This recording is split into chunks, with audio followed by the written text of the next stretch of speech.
Akhir-akhir ini kita sering mendengar kata vaksin. Ya, vaksinasi COVID-19 saat ini sedang gencar-gencarnya dilakukan di seluruh dunia. Beberapa dari kalian yang menonton video ini juga mungkin sudah pernah menerima vaksin COVID-19. Tapi sebenarnya kalian tahu nggak sih apa itu vaksin? Bagaimana cara kerjanya? Dan jenisnya ada apa aja ya?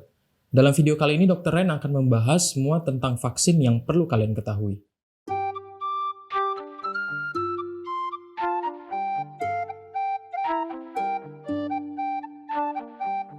Vaksin adalah salah satu cara untuk membentuk imunitas yang spesifik terhadap satu kuman tertentu. Tujuan dari vaksin adalah untuk mencegah terjadinya satu penyakit infeksi atau setidaknya mengurangi tingkat keparahan dari infeksi tersebut sehingga tidak menyebabkan kematian pada pasien. Lalu, bagaimana cara vaksin bekerja? Tubuh manusia memiliki dua jenis sistem imun bawaan dan sistem imun adaptif. Sistem imun bawaan adalah sistem imun yang pertama kali teraktivasi ketika suatu kuman apapun jenisnya menyerang tubuh manusia. Sel-sel yang tergolong dalam sistem imun bawaan adalah sel neutrofil, sel nekrofag, dan sel NK. Ketika sel-sel dalam sistem imun bawaan tidak bisa menyingkirkan kuman yang menjadi penyebab infeksi dalam tubuh, maka sistem imun adaptif akan mulai teraktivasi. Aktivasi dari sistem imun adaptif ini terjadi melalui APC, Antigen Presenting Cell, yang merupakan sel-sel yang tugasnya mempresentasikan atau memperkenalkan bagian ataupun komponen dari kuman kepada sistem imun adaptif, dalam hal ini kepada sel limfosit T. Aktivasi sel limfosit T akan memicu serangkaian reaksi yang terjadi dalam sistem imun adaptif. Di antaranya, yang pertama, terjadinya aktivasi sel limfosit B yang nantinya akan memproduksi antibodi terhadap kuman yang menginfeksi tubuh manusia. Yang kedua, aktivasi dari makrofag yang meningkatkan kekuatan makrofag untuk menyingkirkan infeksi. Dan yang ketiga, aktivasi dari sel T sitotoksik atau sel limfosit T sitotoksik yang berperan untuk menyingkirkan kuman-kuman yang bersembunyi di dalam sel tubuh manusia. Intinya, dari serangkaian reaksi yang terjadi ini akan menguatkan sistem imun tubuh manusia untuk melawan infeksi yang sedang terjadi. Imunitas yang terbentuk melalui aktivasi sistem imun adaptif dapat bertahan dalam jangka waktu yang lama. Hal ini bisa terjadi karena adanya sel memori dalam tubuh manusia yang tugasnya adalah untuk menyimpan semua informasi tentang infeksi yang sedang terjadi, sehingga ketika infeksi yang sama terjadi di kemudian hari, sistem imun adaptif akan dapat langsung teraktivasi. Lalu, di mana peran vaksin? Vaksin di sini bertujuan untuk mengaktifkan sistem imun adaptif dengan cara membuat tubuh seolah-olah sedang mengalami infeksi. Sehingga ketika di kemudian hari nantinya terjadi infeksi yang sebenarnya, tubuh melalui sistem imun adaptif akan langsung bisa teraktivasi dan dengan segera menyingkirkan infeksi yang terjadi. Vaksin mengandung komponen kuman yang jika dimasukkan ke dalam tubuh manusia, sistem imun akan merespon dan mengira bahwa sedang terjadi infeksi dalam tubuh manusia. Namun sebenarnya tentu tidak, karena semua komponen kuman yang berbahaya dan yang menyebabkan penyakit sudah dipisahkan dan tidak dimasukkan ke dalam komponen vaksin. Kalian juga perlu tahu bahwa biasanya vaksin terdiri dari 3 komponen, yaitu bahan aktif, adjuvan, dan eksipien. Bahan aktif adalah tadi biasanya komponen-komponen kuman yang digunakan untuk menginduksi sistem imun tubuh manusia terhadap kuman tersebut. Dan yang kedua, adjuvan adalah bahan-bahan yang biasanya dipakai untuk memperkuat lagi sistem imun atau reaksi sistem imun terhadap bahan aktif tadi. Dan yang ketiga, eksipien. Eksipien adalah semua bahan tambahan yang digunakan untuk mengkondisikan lingkungan vaksin tersebut sehingga vaksin lebih tahan lama dan tidak mudah rusak. Eksipien yang biasa dipakai adalah contohnya pengatur keasaman, pelarut, dan desinfektan. Ada berbagai jenis vaksin yang sudah diteliti, dikembangkan, dan dipakai di seluruh dunia. Apalagi dengan adanya pandemi COVID-19, perkembangan vaksin menjadi jauh lebih pesat lagi. Secara nggak resmi, beberapa peneliti membagi jenis-jenis vaksin menjadi 2 kelompok besar, yaitu vaksin klasik dan vaksin next gen, atau simpelnya vaksin teknologi lama dan vaksin teknologi baru. Vaksin klasik disebut teknologi lama karena vaksin jenis ini sudah dipakai sejak abad ke-20.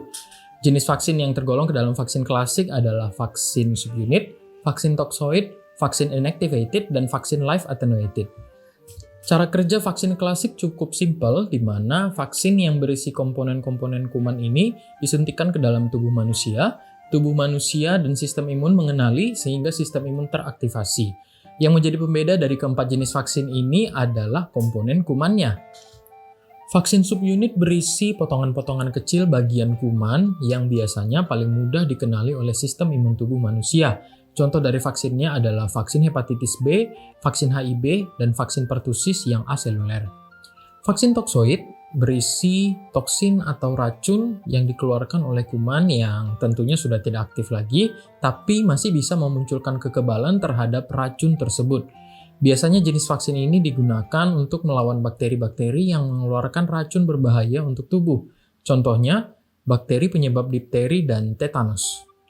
Vaksin inactivated berisi kuman utuh yang sudah tidak aktif lagi atau sudah mati. Jadi, yang dimasukkan ke dalam tubuh manusia adalah sisa-sisa kuman yang sudah mati. Contoh vaksinnya adalah vaksin rabies, vaksin hepatitis A, vaksin pertusis yang whole cell, dan beberapa jenis vaksin COVID-19 seperti vaksin COVID-19 buatan Sinovac dan Sinopharm. Vaksin live attenuated berisi kuman utuh yang masih hidup, tapi komponen yang menyebabkan penyakit dan keparahan sudah dibuang sehingga vaksin ini aman untuk disuntikkan ke dalam tubuh manusia.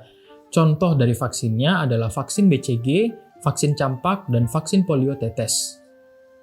Dibandingkan dengan vaksin klasik, vaksin next gen memiliki cara kerja yang lebih rumit.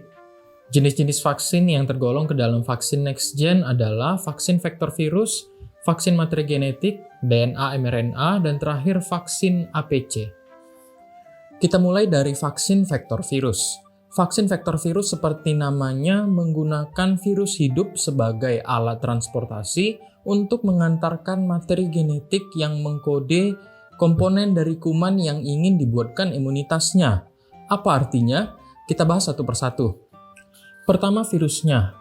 Dalam vaksin ini, virus digunakan hanya sebagai alat transportasi atau biasa kita sebut dengan nama carrier untuk mengantarkan suatu paket materi genetik ke dalam sel tubuh manusia. Virus yang digunakan tentunya virus yang sudah aman bagi tubuh manusia, artinya virus ini sudah tidak dapat bereplikasi lagi atau minimal tidak dapat menyebabkan penyakit dalam tubuh manusia. Tapi kenapa ya virus digunakan sebagai alat transportasi atau carrier? Virus secara alami memiliki mekanisme yang membuatnya mudah untuk masuk ke dalam sel tubuh manusia. Apalagi dengan sedikit modifikasi di dalam lab, virus akan lebih mudah lagi untuk masuk ke dalam tubuh manusia. Tapi ini untuk tujuan baik ya tentunya. Yang kedua, paket materi genetiknya. Dalam vaksin ini, materi genetik digunakan sebagai bahan aktif utama untuk membentuk perlindungan tubuh terhadap satu kuman tertentu. Materi genetik yang digunakan biasanya adalah DNA yang di dalamnya sudah terkode komponen dari kuman yang ingin dibuatkan imunitasnya. Artinya ketika DNA berhasil masuk ke dalam sel tubuh manusia, sel akan mencoba menerjemahkan DNA tersebut dan hasil terjemahannya adalah produksi dari komponen kuman. Komponen kuman kemudian akan diproduksi oleh sel tubuh manusia sendiri dan hasilnya sistem imun akan mengenali komponen kuman tersebut dan terbentuklah antibodi ataupun sistem imun terhadap kuman yang spesifik tersebut. Vaksin yang menggunakan platform vektor virus pertama kali disetujui pada tahun 2019 untuk vaksin Ebola. Pada tahun 2021 ini beberapa vaksin COVID yang menggunakan vektor virus sudah disetujui, diantaranya adalah vaksin COVID AstraZeneca, Sputnik, dan Janssen. Selanjutnya vaksin DNA dan mRNA. Kedua vaksin ini berbasis materi genetik yang harus masuk ke dalam sel tubuh manusia untuk dapat memberikan efek. Sama seperti vaksin vektor virus sebelumnya, kedua vaksin ini akan membuat tubuh manusia memproduksi sendiri komponen kuman yang kemudian akan dikenali oleh sistem imun tubuh manusia. Lalu apa bedanya DNA dan mRNA? Kalau DNA adalah kode yang perlu diterjemahkan, mRNA adalah perintah yang tidak perlu diterjemahkan lagi. Sesuai dengan alurnya sendiri, DNA pertama kali akan diterjemahkan sehingga membentuk mRNA. mRNA kemudian akan memerintahkan sel untuk membentuk protein atau dalam hal ini adalah komponen dari kuman yang ingin dibuatkan imunitasnya. Ada dua kelemahan utama dari vaksin DNA dan mRNA. Yang pertama, kedua vaksin ini membutuhkan sistem pengantaran khusus untuk dapat masuk ke dalam sel tubuh manusia. Dan yang kedua, karena materi genetik biasanya tidak dapat bertahan lama di lingkungan yang biasa, maka kedua jenis vaksin ini juga membutuhkan penyimpanan yang khusus. Vaksin COVID-19 buatan Pfizer dan Moderna adalah dua contoh vaksin mRNA yang sudah disetujui penggunaannya di beberapa negara di dunia. Kedua jenis vaksin ini menggunakan sistem pengantaran nanopartikel lemak yang difortifikasi dengan penggunaan polyethylene glycol untuk dapat memasukkan paket materi genetik ke dalam sel tubuh manusia. Namun karena menggunakan polyethylene glycol, kedua vaksin ini diketahui memiliki tingkat alergi yang lebih tinggi dibandingkan dengan vaksin lain yang tidak menggunakan polyethylene glycol. Kemudian kedua vaksin ini juga memiliki penyimpanan yang khusus di mana harus disimpan pada kulkas yang bersuhu di bawah 0 derajat Celcius. Ada yang minus 20, ada yang minus 70 derajat Celcius. Sementara untuk vaksin DNA sampai saat ini belum ada yang disetujui penggunaannya, namun ada yang sudah dikembangkan, seperti contohnya adalah vaksin Inno 4800. Lanjut ke jenis vaksin yang terakhir, vaksin APC. Vaksin ini berbasis APC, antigen presenting cells, yang sudah dokter yang jelaskan tadi, memiliki peran penting dalam pengenalan komponen kuman ke sistem imun adaptif. Salah satu APC yang diketahui paling poten dalam hal ini adalah sel dendritik. Vaksin sel dendritik saat ini sudah digunakan di beberapa negara untuk mengobati beberapa jenis kanker. Namun untuk COVID-19 belum ada yang disetujui penggunaannya. Cara kerja vaksin sel dendritik adalah seperti ini. Yang pertama, darah dari calon penerima vaksin diambil untuk kemudian diproses di dalam lab. Darah ini akan digunakan sebagai bahan untuk membuat sel dendritik. Tapi perlu kalian ketahui bahwa sebenarnya di dalam tubuh manusia, sel dendritik hanya terdapat pada lapisan-lapisan luar tubuh, seperti misalnya kulit, dinding saluran pernapasan, dan dinding saluran pencernaan. Jadi mengapa darah yang diambil? Darah tidak mengandung sel dendritik, namun mengandung sel monosit yang merupakan bakal calon dari sel dendritik. Di dalam lab, sel monosit ini akan distimulasi dengan menggunakan GM-CSF, granulosit macrophage colony stimulating factor, yang akan mengubah sel monosit menjadi sel dendritik yang aktif. Kemudian sel dendritik yang sudah aktif ini akan dicampurkan dengan komponen kuman, sehingga sel dendritik akan secara otomatis memproses komponen kuman tersebut. Vaksin yang sudah jadi ini kemudian akan disuntikkan kembali ke dalam tubuh penerima vaksin sesuai dengan darahnya masing-masing tadi. Di dalam tubuh, sel dendritik yang sudah memegang komponen kuman ini akan langsung mengaktifkan sistem imun adaptif sehingga terbentuk imunitas terhadap kuman tersebut. Kelemahan dari vaksin sel dendritik adalah pengerjaannya yang bersifat individual dan membutuhkan waktu, sehingga sulit rasanya untuk menggunakan vaksin ini secara massal. Namun di sisi lain, secara teori vaksin ini justru memiliki potensi sebagai obat ataupun terapi untuk membantu melawan infeksi COVID-19. Jadi ini semua tentang vaksin yang perlu kalian ketahui. Vaksin terbaik adalah vaksin yang bisa kalian dapatkan saat ini juga. Jadi ayo vaksinasi, dan tidak lupa dokter yang ingatkan untuk selalu patuhi protokol kesehatan. Dalam video-video selanjutnya, Dr. Ren akan membahas lebih banyak lagi tentang vaksin, terkhususnya vaksin COVID-19 yang ada di Indonesia. Jadi jangan lupa subscribe dan aktifkan loncengnya ya, biar nggak ketinggalan.